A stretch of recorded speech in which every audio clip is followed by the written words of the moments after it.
Stay tuned for our May 71 magazine segment, where I'll be with OMU discussing the quality water here in Owensboro. We'll also be with the OCTC Foundation with two students who have some great success stories. You're not going to want to miss it.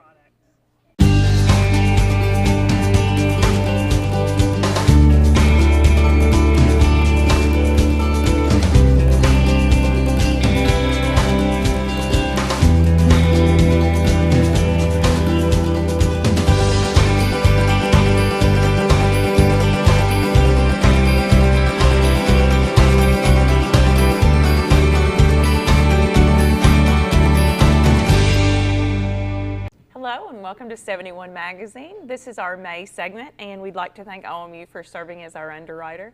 With us today from OMU is Sonya Dixon, and we're glad to have you back, Sonya. Thanks for having me. I am glad that we are in the May season now. We're finally getting some warmth and enjoying some things. And during the month of May, there is a week that's National Drinking Water Week. Right, right. So today, let's focus our energies on talking about energies. How did you like that?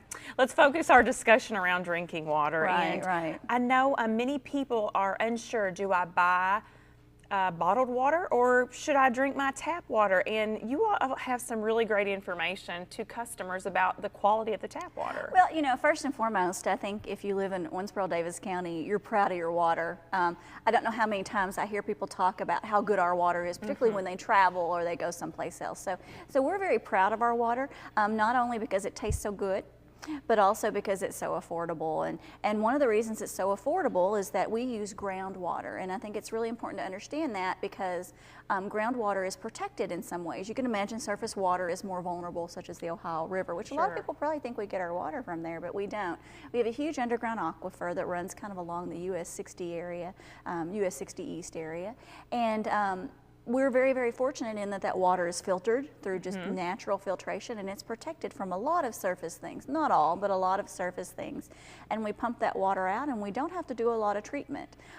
So that helps us keep our costs low. It also helps us and not to have an over-treated flavor or an over-treated odor or anything like that. So I know a lot of people are very, very proud of our water. Well, and let me say, it's ironic you said about traveling and seeing the differences.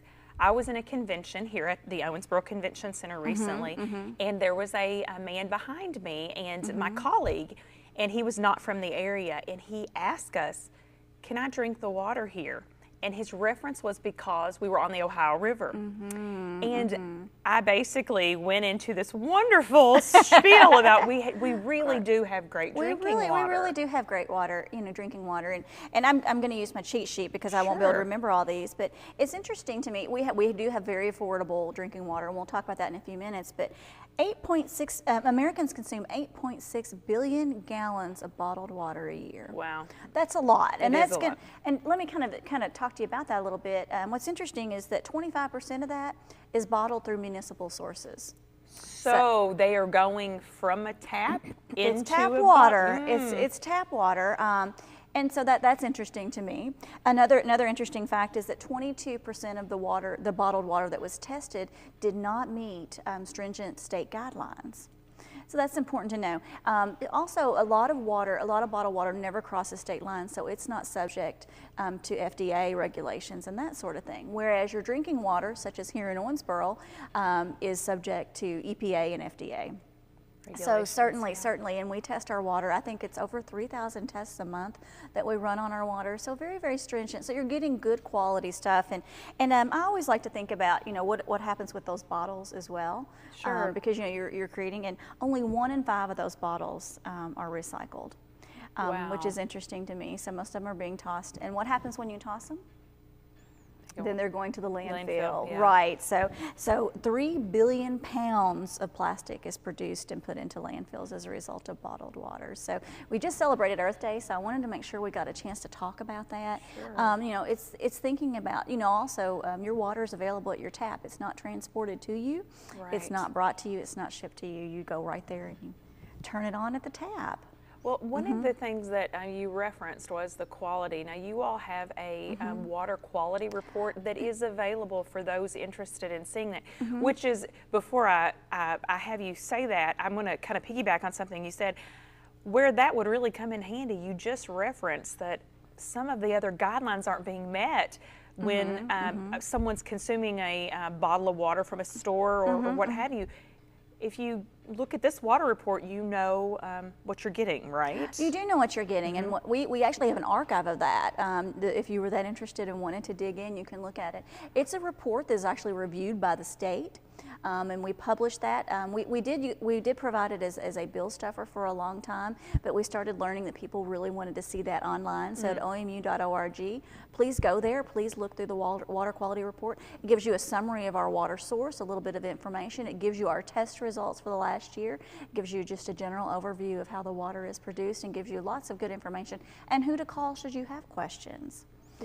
You know, it's a great resource, and it's something that we're putting out for our customers that bottled water companies aren't. Right, and I know the Drinking Water Week is that first full week of May. Do you all have anything going on? How are you recognizing it as a company? Well, first of all, we're inviting you to come to our customer service center and get your own refillable, let's make clear that it's a refillable bottle, so that you can enjoy OMU Tap on the go.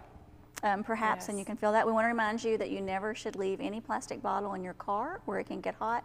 Take it in with you, keep it kind of temperature controlled.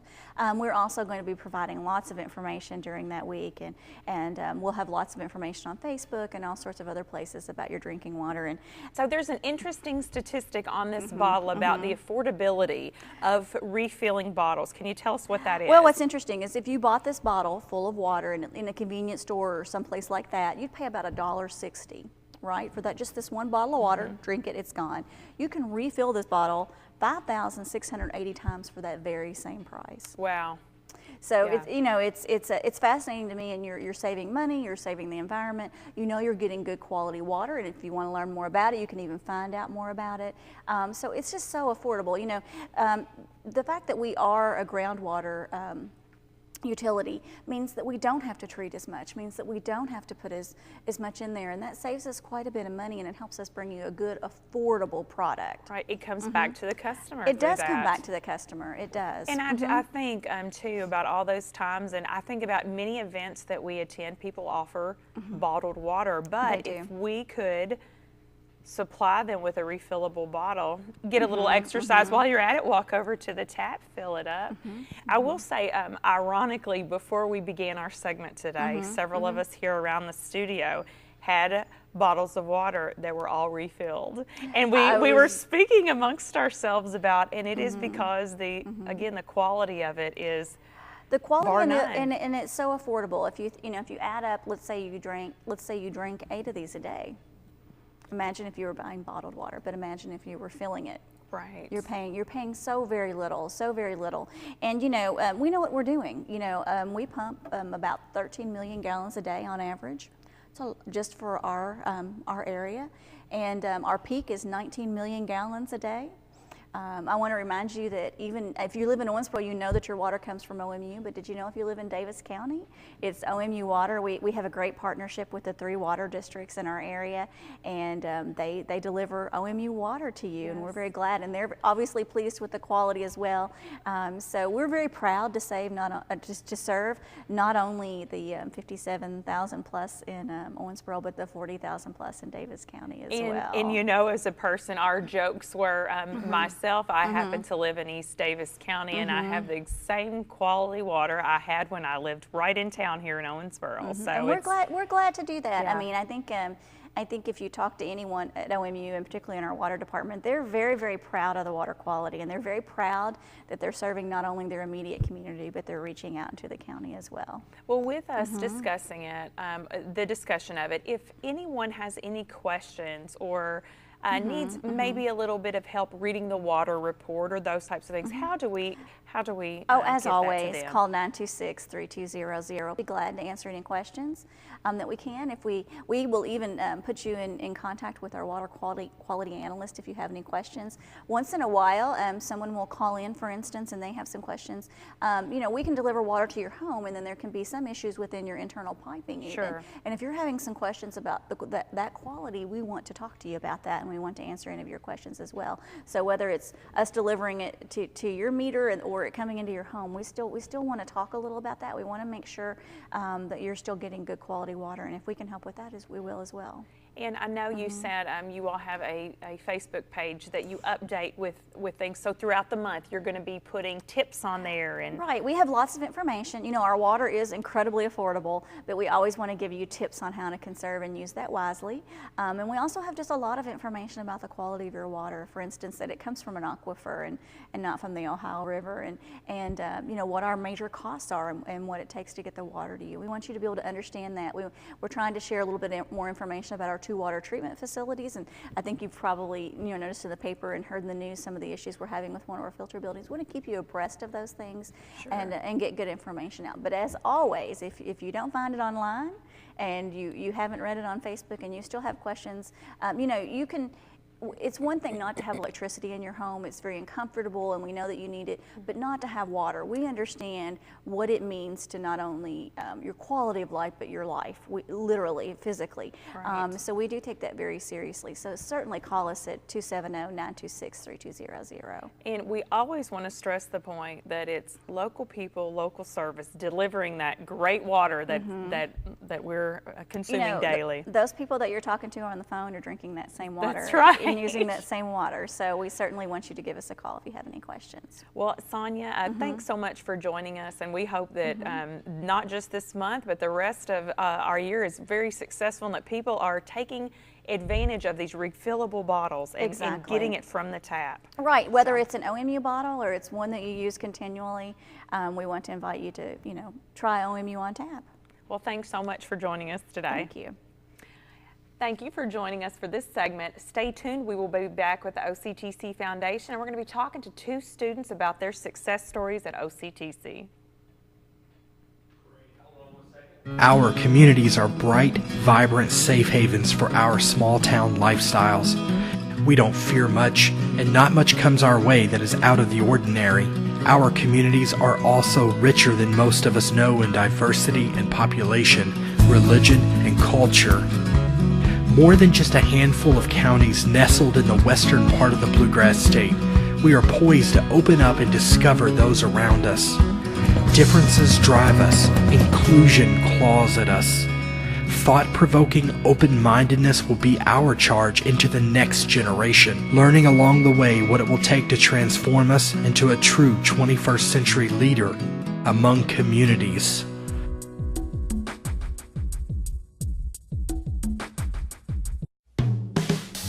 This is the annual Multicultural Festival in Owensboro, Kentucky. It was started in 1999 by a Chinese-American member of the First Presbyterian Church as a new ministry and outreach. Now in its 17th year, the festival continues to grow, showcasing the food, entertainment, and people of the area that many locals may not realize live among them. This gathering is bright and shiny and puts a face to a people that have come from very far away under varying circumstances to make a life in the land of the free.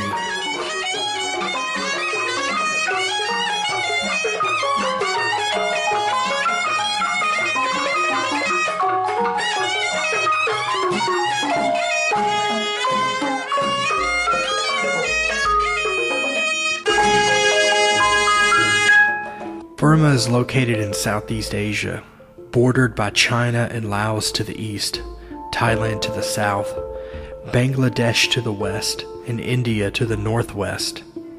In size, it is roughly as big as Texas, with twice as many people, giving the total population to around 54 million. The lack of an educated workforce skilled in modern technology hinders Burma's economy. The military government has the majority stakeholder position in all of the major industrial corporations of the country, from oil production and consumer goods to transportation and tourism. And there is a consensus that the military regime in Burma is one of the world's most repressive and abusive. International human rights organizations, including Human Rights Watch and Amnesty International, have repeatedly documented and condemned widespread human rights violations in Burma. Civil wars have been a constant feature of Burma's socio-political landscape since the attainment of independence in 1948. These wars are predominantly struggles for ethnic autonomy. Following offensives by the Burmese military which caused extensive displacement of civilians across the Thailand-Burma border, 9 official refugee camps were set up for the displaced. While these camps offer their residents some element of protection, the Thai government imposes harsh restrictions on refugees' freedom of movement, prohibiting residents from leaving the camps, earning income, or obtaining a good quality education. To the Thai government, those who leave the camps without permission forfeit their claim to asylum and become illegal immigrants. Hello and welcome back to 71 Magazine. We're happy to have with us on behalf of the OCTC Foundation, Rachel Haycraft and Chris Hoke, both students of OCTC. Hello and welcome to the show, guys. Hi. Hi, thank you. We're really, I have to be honest with you, this is a treat for us. We love having our OCTC staff on hand to talk about the great things that are going on, but you guys are products of that hard work and your own hard work. So we're going to talk to you a little bit today about your scholarships and the education that you've received at OCTC. And Chris, I hope you don't mind, but we're going to do ladies first. I don't mind. Is that okay? Absolutely, All right. Absolutely. Well, Rachel, we're going to start with you. Can you tell us a little bit about your experience? Yeah, I'm actually from Hancock County. I graduated 4 years ago, and I'm in the OCTC Vet Tech program for the first class. I'm actually graduating this May. I wanted to do it since I was 7 years old. And I mean that's pretty much it. You know, I actually enjoyed the program. It's a 2-year program. Dr. Leach, he's so helpful, and Miss Howard is very helpful with like teaching us how to do like hands-on skills with working with animals and things like that. Did you know from the time you were a little girl that you wanted to work with animals? Oh, yes. I've got a daughter myself, and she's already saying, I want to be a veterinarian. Yeah, absolutely. Like we had chickens, we had geese, we had 3 dogs, we've had 2 cats. I mean, we had a parakeet, we had cows and horses, we had everything. So I had a pet goat at one point. So I just absolutely knew by the time I was 7 that this is something I wanted to do. I wanted to work in a career field with animals. That's fantastic. Do you feel like that this has really prepared you to go into the workforce with animals? How do you feel about that? It was hands-on learning, right? Right. Okay. How do you feel about that preparing you for your next position? I mean, it helped a lot because I work at Wills Animal Hospital, so it actually taught me how to go in that work field, and I knew what I was doing because it was hands-on. We weren't just reading from books and everything. So I learned a lot from the program doing hands-on with animals. And then, like I said, I work at Wills Animal Hospital now, and it's like the program set up like an actual clinical practicum, which is really helpful in my case because you're not just sitting in a classroom, and then when you go into the work field, you're not confused with like how things are set up, and it's set up close to what most veterinary clinics are set up as. And that's fantastic. Yeah. A lot of times, sometimes we go to college and we are nowhere near prepared for what job awaits us. And so I think the hands-on learning that OCTC provides does that. It prepares you. So we're going to go right now into you, Chris, because you're in a different field than Rachel is. But can you tell us a little bit about yourself and about the field of study you've gone into? Yeah, sure. I was in the heating and air industry for years, let's say. And I moved from Evansville, Indiana, when the company that I was working for decided to open a branch in Owensboro. And it came to a point in that career that I was either A, no longer challenged with what I was doing, or B, I didn't have the credentials to continue to move up through the company. The president of the company did not have a college education. However, those positions are few and far between, and I needed leverage as well as a challenge for the rest of my working life. So I decided to leave the company and go back to school. I didn't know what I wanted to do, and I didn't know how I was going to do it. But I decided to go back to OCTC and see what was out there. And although I wanted to go back to school for years while I was working, after all the bills were paid, it was very difficult to have enough set aside. Sure. Just having one income to be able to afford a college education that was going to be valuable. So Owensboro Community Technical College and KCTCS were nice enough to give me some help along the way so that I could focus on my education. And not worry about that financial aspect. And not have to worry about that. I would have at some point stopped focusing so much on my schoolwork, and because this had happened in the past, I attempted to go back to school, but ultimately the pull of school and work always won out. Sure. And I would eventually stop going to class or not do my best work. So I'm really fortunate. In what field of study have you gone into? Well, I originally went to school to try to make a lot of money, of course. Don't we all? Yeah, I looked at the technical fields offered at OCTC compared to, say, other colleges in town and around the area, and the industrialized maintenance seemed to be good paying jobs. I have several friends of mine have come out of that, retired, say from Alcoa or larger companies, and they made a good living. However, when I started classes in this field, I had to take this Fundamentals of Machine Tool class taught by professors Danny Mosley and Randy Crow, and I really fell in love with the machines in this field, and I was like, wow, this is awesome. What is this? Is this what I'm going to be doing? They're like, well, perhaps, this is the machine tool. So I ended up, after like 2 weeks of class, changing my major to computerized manufacturing and machining, and that's what doing program. now. Yeah, that's the program I'll be graduating in. Well, Chris made a great point a while ago about affordability, but also too about financial aid opportunities, and that's kind of where our segment really comes in. Is the OCTC Foundation offers so much help to students, so it offsets that worrying about education versus pricing. And you actually are a scholarship recipient. Can you tell us, Rachel, a little bit about the help that you received? I got the Badgett Scholarship. It's one of those scholarships that if you're from Hancock County, then the Badgett Scholarship will help pay for your semester, and then you transfer over to WKU and continue your career that way with your schooling. And it actually helped me a lot. I've been at OCTC for 4 years.